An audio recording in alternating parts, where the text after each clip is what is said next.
안녕하세요. 곰돌이 변호사 이상헌 변호사입니다. 지난번 영상은 개인회생에 있어서 원칙적인 월 변제금이 되는 이른바 가용소득의 산정 요소 중 채무자의 소득을 확인하는 방법, 이 소득을 어떻게 산정할 것인지에 대하여 알아보았습니다. 이번 영상은 개인회생에 있어서 월 변제금이 되는 이른바 가용소득의 산정 요소 중 생계비 산정에 대하여 알아보도록 하겠습니다. 설명 영상으로 전환하도록 하겠습니다. 먼저 직전 영상을 보지 못한 분들을 위해서 이른바 가용소득의 기본 개념을 다시 한번 말씀드릴게요. 이른바 가용소득은 채무자의 소득에서 채무자 부양가족수를 합한 가구원수 기준 일정 생계비를 공제한 나머지 소득이고, 이를 산정하기 위해서는 먼저 채무자의 소득의 확인 및 산정이 되어야 하고, 그 다음으로 부양가족수 산정이 되어야 하며, 부양가족수의 산정이 이루어진 경우 채무자 부양가족수를 합한 가구원수 기준 생계비와 추가 생계비에 관한 산정이 이루어진 다음 채무자의 확인된 소득에서 산정된 가구원수 기준 생계비와 추가 생계비를 공제한 금액으로 산정이 됩니다. 지난 영상에서 채무자의 소득의 확인 및 산정에 관하여 말씀드렸으므로 이번 영상에서는 부양가족수 산정, 생계비와 관련한 내용에 대하여 설명드리겠습니다. 생계비와 관련하여서는 채무자회생 및 파산에 관한 법률 제579조 제4호 다목에서는 채무자 및 그 피부양자의 인간다운 생활을 유지하기 위하여 필요한 생계비로서 국민기초생활보장법 제6조의 규정에 따라 공표된 최저생계비, 채무자 및 그 피부양자의 연령, 피부양자의 수, 거주지역, 물가상황, 그 밖에 필요한 사항을 종합적으로 고려하여 법원이 정하는 금액으로 규정하고 있습니다. 이와 관련하여 개인회생 사건 처리 지침 제7조 제2항에서는 채무자회생 및 파산에 관한 법률 제579조 제4호 다목의 금액은 국민기초생활보장법 제6조의 규정에 따라 공표된 개인회생 절차 개시 신청 당시의 기준 중위소득의 100분의 60을 곱한 금액을 산정하는 것을 원칙으로 한다고 규정하고 있습니다. 국민기초생활보장법 제6조의 규정에 따라 공표된 기준 중위소득에 관한 내용은 기준 중위소득 및 생계의료급여 선정 기준과 최저보장 수준에 관한 고시에 존재하고 있습니다. 따라서 위 고시에서 정한 가구원수 기준 중위소득 금액의 0.6을 곱한 금액을 원칙적으로 인정받을 수 있는 생계비가 된다고 보시면 되겠습니다. 위 고시에서는 또한 의료급여의 선정 기준에 관한 금액을 규정하고 있는데요. 이러한 의료급여의 선정 기준에 관한 금액은 개인회생을 위하여 생계비 금액을 낮추어야 할 필요성이 있는 경우 낮출 수 있는 생계비의 마지노선이라고 보시면 됩니다.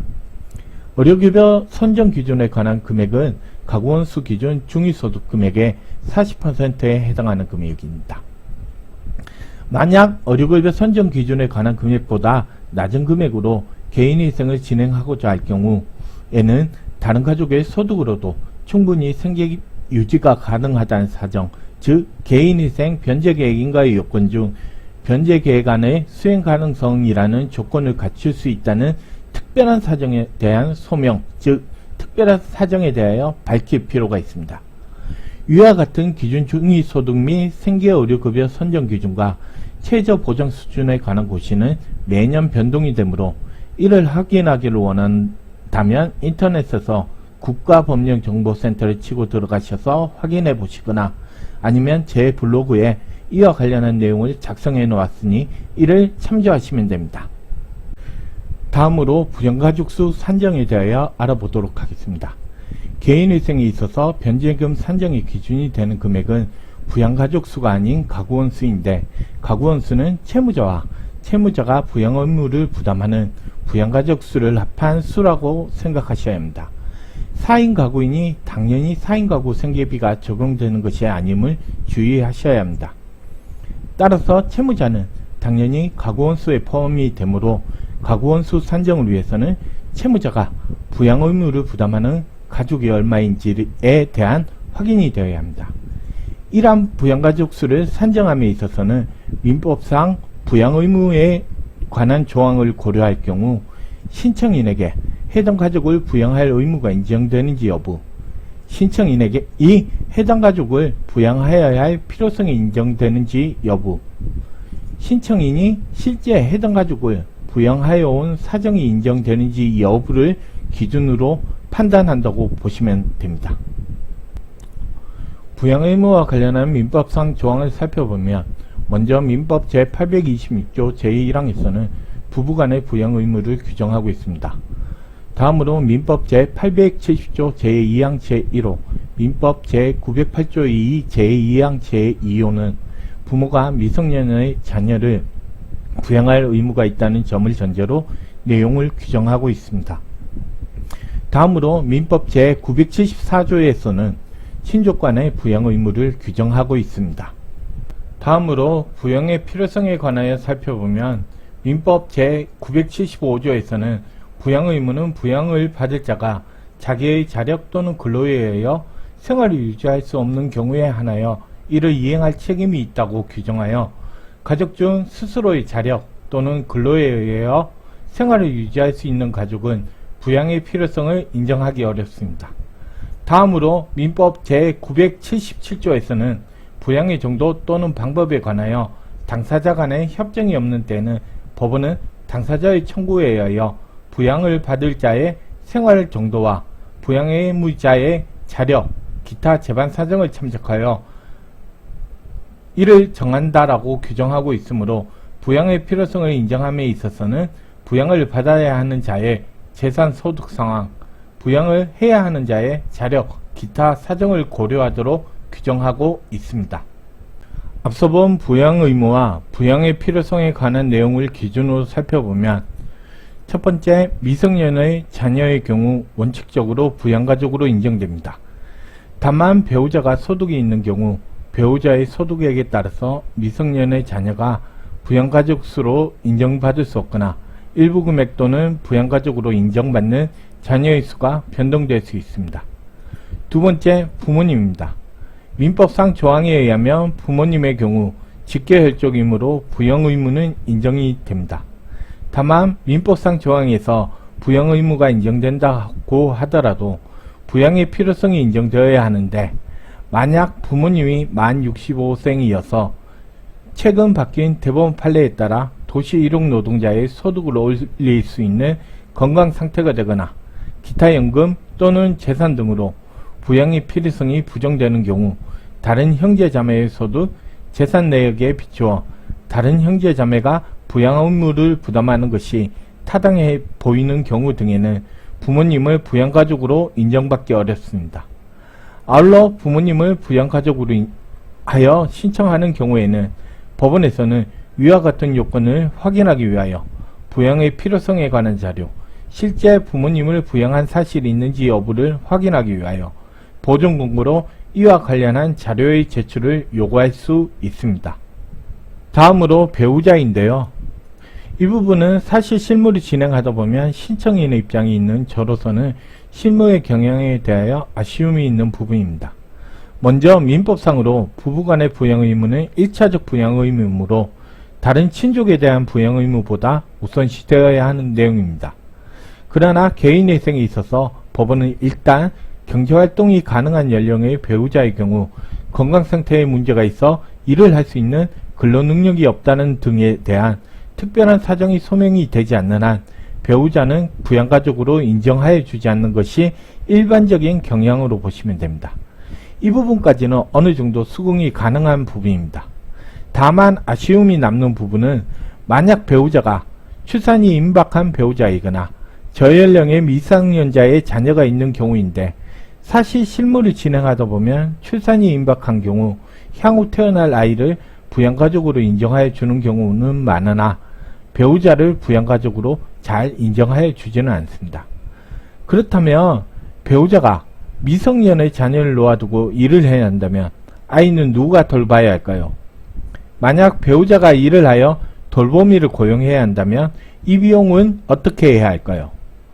돌보미를 고용하는 것보다는 배우자를 부양가족으로 인정하여 주는 것이 아이의 복리를 위해서도 더 좋은 것이 아닐까요?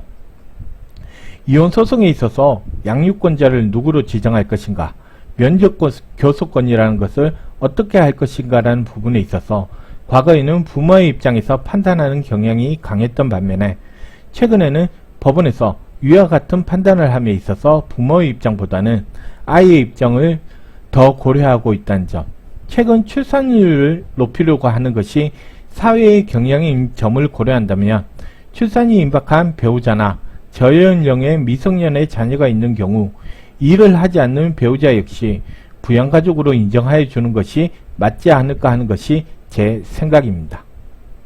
위와 같은 기준으로 산정된 부양가족 수의 채무자를 더한 가구원수의 기준 중위소득에 관한 내용을 정하고 있는 것이 기준 중위소득 및 생계의료급여 선정기준과 최저보정 수준에 관한 고시인데 2021년으로 기준으로 하면 아래의 표와 같습니다. 다음으로 추가생계비와 관련한 내용입니다. 먼저 추가생계비로 생각해 볼 수 있는 부분이 주거비입니다. 사실 원칙적인 생계비에는 주거비용도 포함되어 있다고 보지만 원칙적인 생계비에서 월세 등을 공제하고 나면 사실상 채무자의 생활이 어려운 경우 등이 많아 현실과 괴리가 있는 경우가 많습니다. 이러한 경우 서울해상법원에서 추가주거비 인정기준 한도액에 관한 제시를 하고 있으나 실제 사건을 진행하다 보면 한도액까지 추가주거비를 인정받기는 어려울 수 있습니다. 즉 추가주거비 인정 여부는 채무자의 채무 발생 원인, 변제율 등에 따라 영향을 받을 수도 있고 담당 재판부나 회생위원님의 성향에 따라 인정금액의 편차도 있는 것으로 보입니다.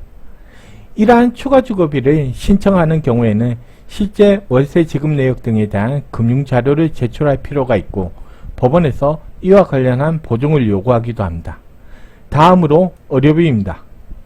의료비의 경우 진단서, 현재 상태에 대한 의사의 소견서, 의료비 지출 내역 등에 대한 증빙 서류를 제출하는 경우 법원에서는 이를 추가생계비로 잘 인정하여 주는 편이라고 볼 수 있습니다. 또한 추가생계비로 고려될 수 있는 것에는 이혼을 한 채무자의 경우 아이를 양육하고 있는 상대방 배우자에게 지급하는 양육비가 있는데요.